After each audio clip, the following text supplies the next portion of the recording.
এমন একটি মাছ যা পাখির মতো আকাশে উড়ে বেড়ায়। শুনতে কিছুটা অবিশ্বাস্য মনে হলেও এটাই সত্য। শুধু কি তাই, আজকের এই ভিডিওতে এমনই কিছু প্রাণী সম্পর্কে দেখবেন যেগুলো সম্পর্কে আপনি হয়তো কল্পনাও করতে পারতেন না। গ্যারান্টি দিচ্ছি এমন অদ্ভুত প্রাণী আপনি এর আগে কখনোই দেখেননি, কারণ এগুলো খুবই রেয়ার, এগুলো খুঁজে পাওয়া দুর্লভ। বলে রাখি, ভিডিওটি খুবই ইন্টারেস্টিং হতে চলেছে, তাই সবকিছু জানতে চাইলে পুরো ভিডিওটি মনোযোগ সহকারে দেখতে থাকুন। আর হ্যাঁ, ভিডিও শেষে আমি আপনাদেরকে এমন একটি আজব প্রাণী দেখাবো যেটি দেখে আপনি অবাক না হয়ে পারবেন না। তাহলে চলুন শুরু করা যাক। আমরা সবাই জানি পাখি উড়তে পারে, কিন্তু মাছও যে উড়তে পারে এটা অনেকেই হয়তো জানেন না। এর নাম হলো ফ্লাইং ফিশ। তাই বলে এই মাছগুলো পাখির মতো চারিদিকে উড়ে বেড়াতে পারে না, কিন্তু তারপরেও এর ওড়া দেখে কেউ অবাক না হয়ে পারে না। বিশ্বে 60 থেকে 70 প্রজাতির ফ্লাইং ফিশ রয়েছে। এদের প্রত্যেকেরই বড় বড় পাখা রয়েছে। এই পাখাগুলো তাদেরকে পানি থেকে 5 মিটার উঁচুতে লাফ দিতে সাহায্য করে এবং তারা 50 মিটার পর্যন্ত দূরত্ব অতিক্রম করতে পারে। তারা কত দূর উড়ে যেতে পারে এটা নির্ভর করে আবহাওয়ার উপর, কারণ এদের আকার অনেক ছোট।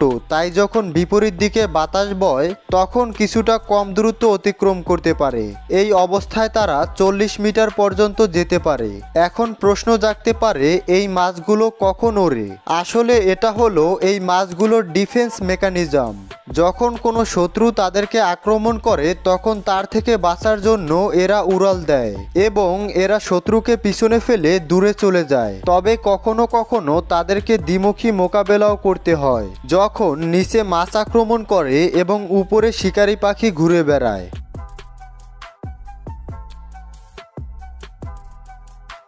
এই পাখিটির সৌন্দর্য বলে বোঝানো যাবে না। এদের পুরুষ প্রজাতির গলায় একটি লাল থলে থাকে, যা ফোলালে 25 সেন্টিমিটার ডায়ামিটারের একটি বল তৈরি হয়। মেয়ে পাখিদের গলায় এই বলটি থাকে না।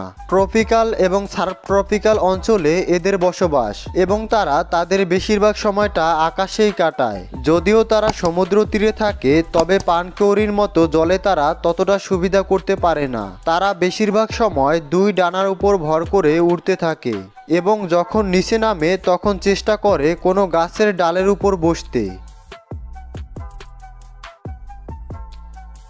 এই প্রাণীটিকে দেখলে প্রথমে আপনাদের কেঁচো বলে মনে হতে পারে, আবার কখনো কখনো এটাকে সাপের বাচ্চাও মনে হতে পারে, কিন্তু এটা আসলে টিকটিকি বা গিরগিটি গোত্রের। তবে এর 4টি পা নেই, আছে শুধু 2টি পা, শুধু সামনের দিকে।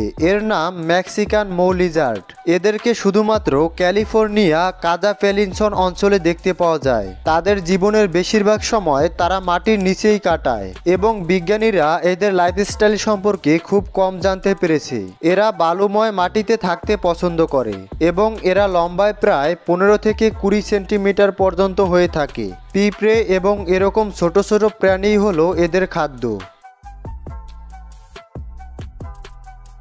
বন্ধুরা, হরিণ বলতে আমরা বুঝি গাছের শাখার মতো তার বড় বড় 2টি শিং থাকবে, কিন্তু পৃথিবীতে এমনও কিছু হরিণ রয়েছে যাদের রয়েছে রক্তচোষা ভ্যাম্পায়ারের মতো দাঁত।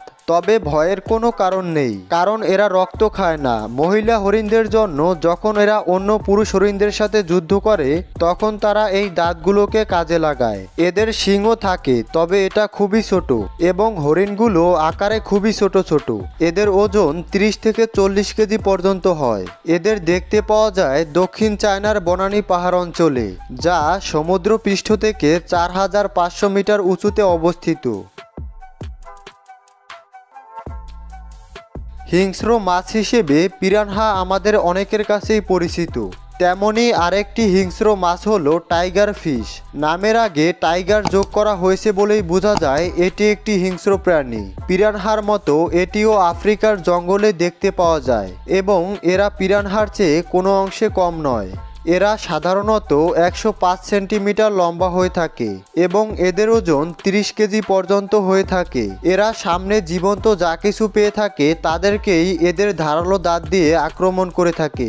এদের দাঁতগুলো এতটাই ধারালো যে মাঝে মাঝে এরা ডুবুরিদের পোশাকও কেটে ফেলে। আর এদের মধ্যে যাদের সাইজ আরও বেশি বড় তারা তো আরও বেশি ভয়ানক। মাছ শিকার করতে আসা পাখি এদের নজরে আসলে এরা তাদেরকেও খেয়ে ফেলে। এদের মধ্যে সবথেকে ভয়ানক হলো গলিয়াত টাইগার ফিশ। এই প্রজাতিটি 150 মিটার পর্যন্ত লম্বা হয় এবং এর ওজন 50 কেজি পর্যন্ত হতে পারে। প্রিয় দর্শক, এই প্রাণীগুলোর মধ্যে কোন প্রাণীটি আপনাকে সবচেয়ে বেশি অবাক করলো তা নিচের কমেন্টসে অবশ্যই লিখে জানাবেন। আর এমন ভিডিও দেখতে আমাদের চ্যানেলটি সাবস্ক্রাইব করার পর বেল আইকনটিকে অন করে রাখুন। সবশেষে ধন্যবাদ।